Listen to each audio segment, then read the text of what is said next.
Alright guys, it's Egwin here from Beyond Systems. Today I'm talking about spinal extension and how to really open up all those different spinal areas in a gentle way by simultaneously learning how to coordinate the muscles in the back properly.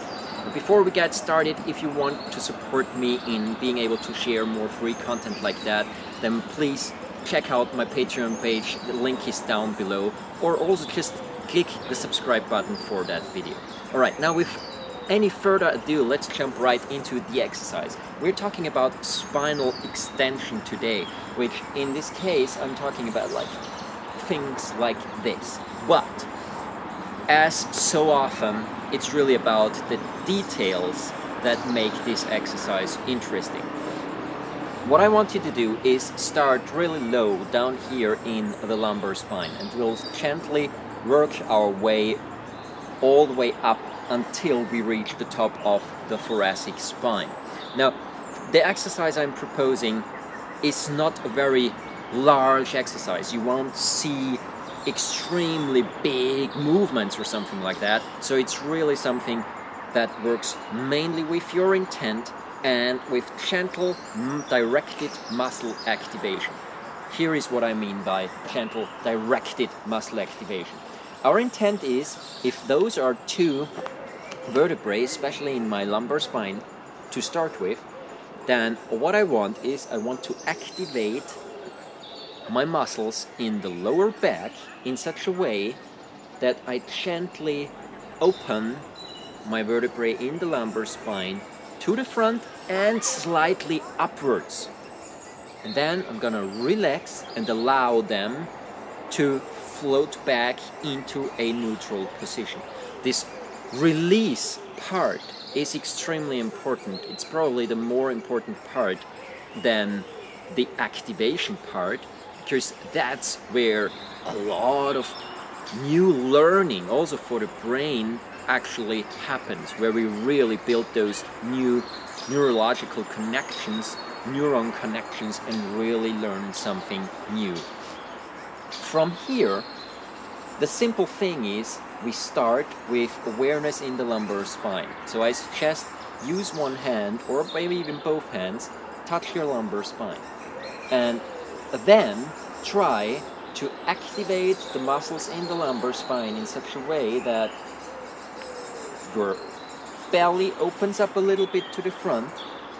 Because of the muscles in the lumbar spine back here to the left and to the right, they actually activate, slightly contract and open up the spine slightly forward and up, and then release back down into neutral.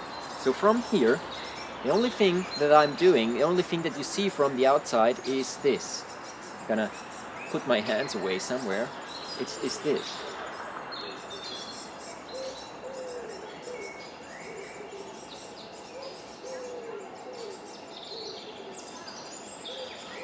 That's it.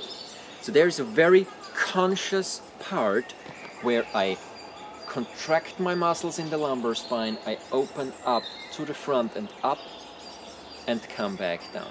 It's extremely important that our focus is to the front and up rather than to the front and down, because to the front and down is a rather common aspect of coordination down here. To the front and down is actually what we feel as soon as we have some weight resting on our shoulders. It's this compression downwards. So we really want to make a conscious, muscle-driven counterpart to that downward compression movement. From here, gentle opening, front and slightly up, and release. Do just a couple of repetitions, 2, 3, 4 maybe at the most at the beginning, and then we switch to another area, meaning we jump higher up. In this case, to start with, we just jump to the connection between the lumbar spine and the thoracic spine, so where the lowest ribs start. And at that height, again, in combination with the lumbar spine, we do this gentle contraction of the muscles in the back, opening up to the front and slightly up and release back down again. So it's activation back here, whoop, to the front and up, see? And then relax back down again. For most of you, this relaxation aspect probably doesn't look as relaxed as it looks with me. Right now, I'm not using my belly muscles to push myself back. And that is the most important thing for you too. Just really try to release the tension in the muscles that you built prior to this sinking back type of motion. That's why we start with the activation, because most people have a much easier time to actually focus on the contraction, on tension, on build up of energy rather than on the release and the flow. And so we use the tension back here and then let go. We use this tension to actually draw the awareness towards the muscles that we want to release eventually.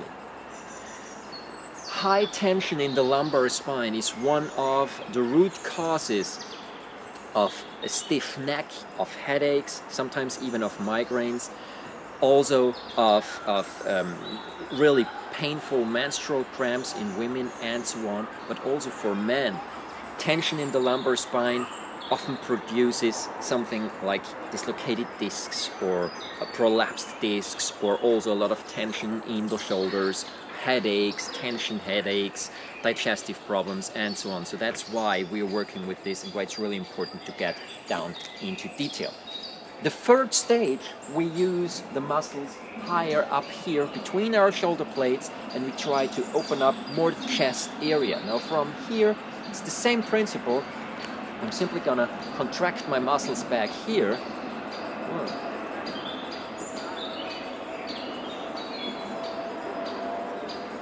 And release. Front and up. And release. Remember, front and up. It's always those both directions that are important. Now, right now you've seen me also pulling my head back. I didn't actively pull my head back in my cervical spine, just because I changed the position, the structure of my thoracic spine, where my cervical spine is obviously attached to. That's why the direction of your face, of your head, is actually changing as well. But it's not that much of a pulling your neck tight or anything like that. Alright, so work with those three main areas right now, with the area lumbar region, opening to the front and up, release. With this midsection, opening to the front and up, and release. And then with this higher area, opening to the front and up, and release. And then smooth it out and just gently roll it out, shake it out a little bit. Another thing that's important is the order of the directional activations. It's always first to the front and then gently up. So first we have this to the front activation, because that tells the right muscle groups I want you to work.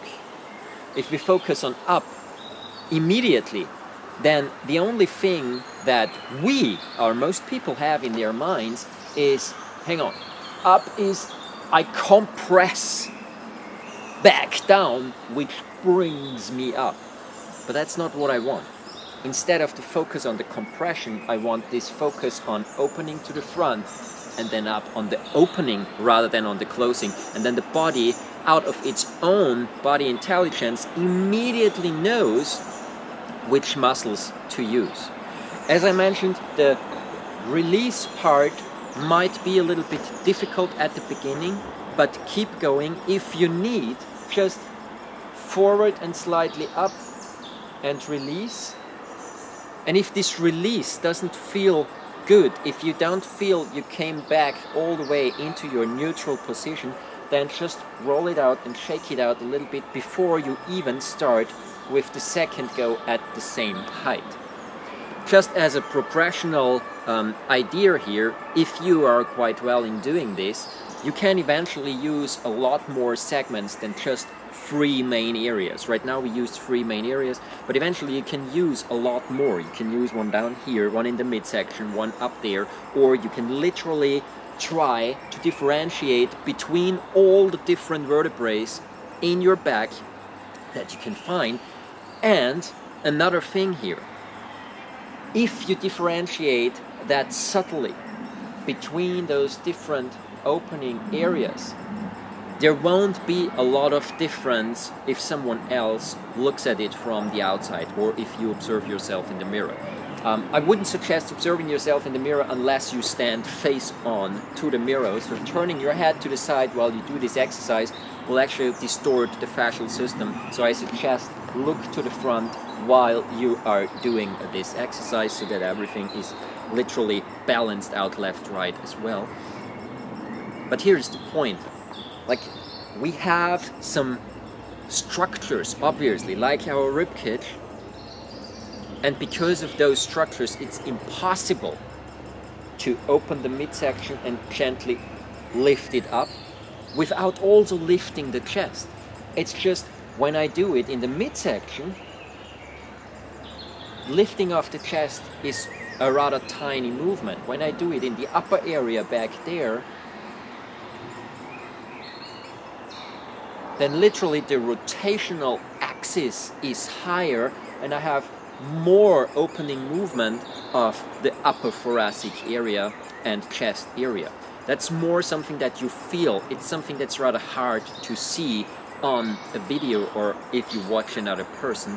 That's why I'm saying it for you, just so you know and you really try to tune into this sensomotoric feedback of yours, because this is what helps you to gain more focus on the muscles, to direct your awareness much better, and eventually also to be able to relax at will or to tense up at will. And this is like a gentle internal auto massage that you can give yourself by simultaneously working on this coordination and your mobility actually. The whole thing connects your whole spinal region quite nicely. It also helps with getting a little bit more of those fluids back into your intervertebral discs, so it reduces pressure in the intervertebral discs, and it really helps to balance out tensional aspects that you carry in your spine, in your torso, and mainly in your back muscles, which are the first to shut tight whenever there is a stress response in the body. Alright, if you have any questions regarding this movement, leave them in the comment box down below, please. I'll do a couple of more progressions about this movement in the near future. Other than that, just keep opening your spine and allow for those subtle pulsations to happen. One more thing that just jumped into my mind that might be relevant or important for you right now. If you think about, okay, but what's the leg structure I should use? Don't think too much about it, just don't lock your legs out. Make sure that inside edges of your feet are parallel towards each other, that you're standing in a roughly hip-wide stance, and that allow for your legs to gently move with this whole movement. So when you activate the lumbar spine and you realize, okay, it's also doing something in my hip area, it's also doing something in my leg structure, that's fine, because you shift your body weight, even if it's just for a couple of millimeters. So the rest of your body has to adjust, your pelvic ring has to adjust, all the tensional patterns have to adjust. So allow for this soft adaptation in your legs to occur as well. Alright, if you liked the video, please click like, share and subscribe and hit the notification bell so that you get updates on everything that I put out on my channel regarding movement, regarding consciousness, personal development and so on. Have a wonderful time, thanks for watching, and maybe see you in the comments or the next video. Bye guys.